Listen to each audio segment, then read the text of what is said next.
Assalamualaikum kawan-kawan. Sambil berkegiatan, saya ada kesempatan untuk bikin video kawan-kawan. Saya ingin mengajukan pertanyaan kritis ya kepada nanti kawan-kawan bisa berkomentar ya. Apakah apakah agama itu bisa dijual untuk mendapatkan keuntungan? Beda orang jawabannya beda. Dulu saya pikir itu hanya oknum ya. Dan kenyataannya memang oknum tapi sangat disayangkan sekali. Oknumnya ini oknum yang terkenal ya. Ya, semenjak UYM, saya tidak perlu memanjangkan singkatannya ya. Semenjak UYM, Ustadz YM itu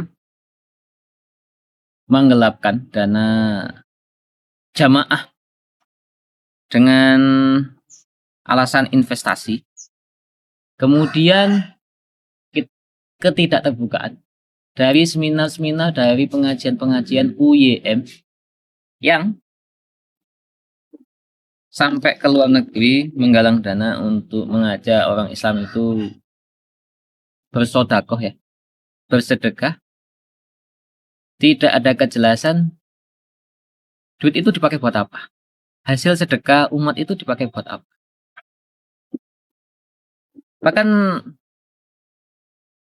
sampai suatu hari saya mengalami dua kisah langsung ya. Waktu lagi terkenalnya si UYM itu sempat datang ke Bali ya. Jadi waktu itu saya ya cukup ngefans juga sama yang namanya UYM. Karena ceramah-ceramahnya itu sedikit banyak saya tonton ya. Di tahun 2012 ketika saya awal merantau di Bali, itu ada pengajian di Masjid Ibnu Baitutah Nusa Dua. Di situ mengundang UYM. Akan tapi yang lucu begini kawan, di pengajian itu begitu orang-orang sudah riuh hendak melihat UYM keluar dari pintu belakang ya, jadi dari Masjid Ibnu Baitutah itu dari pengimaman di sampingnya itu ada pintu keluar masuk imam. Nah, UYM keluar dari pintu, kemudian pelan banget naik ke podium. Dan yang saya heran itu ya, yang sangat saya herankan, dia naik tidak lebih dari 5 menit kawan-kawan. Dia bilang gini, menyapa jamaah. Assalamualaikum jamaah, saya ada hajat yang lebih penting dari sekarang. Sungguh saya tidak bisa mengisi acara ini dikarenakan saya ada kepentingan yang sangat penting. Jadi saya tidak bisa mengisi ceramah kali ini jamaah. Wah itu jamaah kecewa banget. Padahal kami sudah antusias banget. Kenapa ya? Sudah jauh-jauh ya dari Jakarta ke Bali. Sudah di podium kawan-kawan. Sudah di podium. Naik. Nggak lebih dari 5 menit. Dan waktu itu tatapannya itu malah tidak menghadap ke jamaah. Tatapannya itu malah ke atas, ke samping, ke bawah. Nah, waktu itu belum terkuak. Waktu itu kasus beliau itu belum terkuak. Dugaan saya begini kan. Di antara sekian banyak jamaah yang datang, itu yang datang itu banyak korbannya UYM. Banyak korbannya UYM. Ya, betul. Bahkan sebelum UYM itu jadi UYM itu nggak siap secara mental ketika berhadapan sama korbannya sendiri. Maka dia ketika di podium itu tidak bisa lama-lama, langsung pamitan.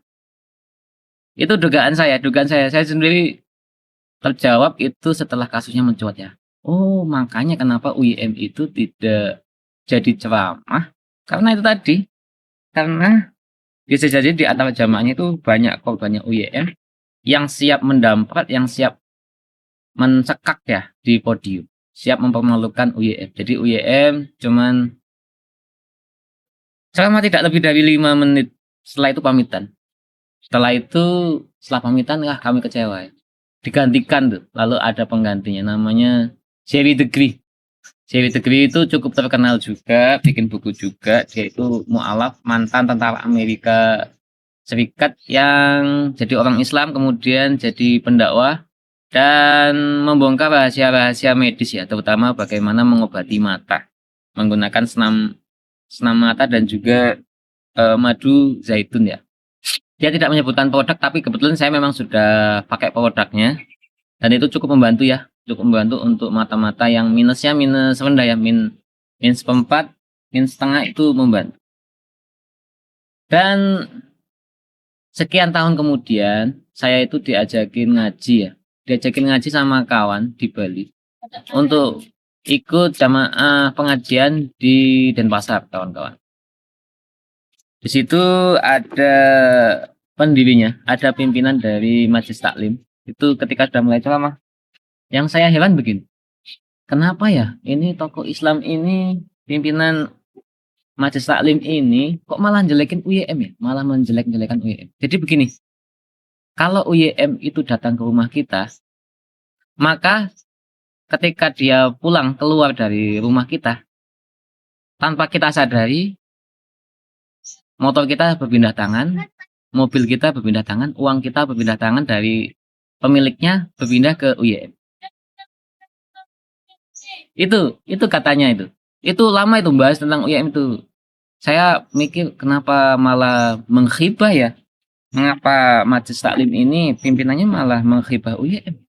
Padahal UYM kan bagus ya. Itu ketika kasus UYM itu belum terbongkar ya, belum terbongkar.